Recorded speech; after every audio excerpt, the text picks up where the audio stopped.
வக்ஃப் மசோதாவிற்கு எதிர்ப்பு தெரிவித்து தமிழ்நாடு முழுவதும் தாவேக்கவினர் போராட்டத்தில் ஈடுபட்டு வருகிறார்கள். கூடுதல் விவரங்களை செய்தியாளர் சக்திவேல் வழங்கிட கேட்கலாம். சக்திவேல், வணக்கம். இது குறித்தான முழு விவரங்கள். நிச்சயமாக வணக்கம் இந்துஜா.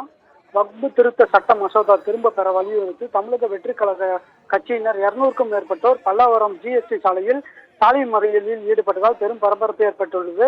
குறிப்பாக நாடாளுமன்றத்தில் வக்ஃப் திருத்த சட்ட மசோதா நிறைவேற்றப்படாததை கண்டித்து தமிழக வெற்றி கழகம் சார்பில் இன்று தமிழ்நாடு முழுவதும் அனைத்து தலைநகரங்களில் ஆர்ப்பாட்டம் நடத்தப்படும் என்று அறிவிக்கப்பட்டுள்ளது. அதன் அடிப்படையில் இந்நிலையில் தமிழ்நாட்டில் உள்ள அனைத்து மாவட்ட தலைநகரங்களிலும் தமிழக வெற்றி கழகத்தின் மாவட்ட செயலாளர்கள், மாநில பொறுப்பாளர்கள் தலைமையில் வக்ஃப் திருத்த சட்ட மசோதாக்கான எதிர்ப்பு ஆர்ப்பாட்டமானது நடைபெற்று வருகிறது. அந்த வகையில் தாவேகா செங்கல்பட்டு வடக்கு மாவட்ட செயலாளர் மின்னல் குமார் தலைமையில் 200க்கும் மேற்பட்டோர் மத்திய அரசுக்கு எதிராக கோஷங்களை எழுப்பி ஆர்ப்பாட்டத்தில் ஈடுபட்டனர். அப்போது திடீரென அனைவரும் பல்லாவரம் GST சாலையில் மறியலில் ஈடுபட்டதால் போக்குவரத்து நெரிசலானது ஏற்பட்டது.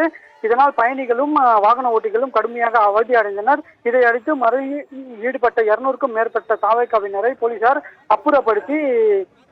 அப்புறப்படுத்தினர். இதனால் அந்தந்த பகுதியில் போக்குவரத்து காவலர்கள் போக்குவரத்து சீர் செய்யும் பணியிலும் ஈடுபட்டனர்.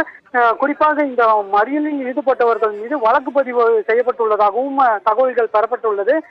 இதனால் அப்பகுதியில் பரபரப்பான சூழலும் ஏற்பட்டு வருகிறது. சிந்துஜா,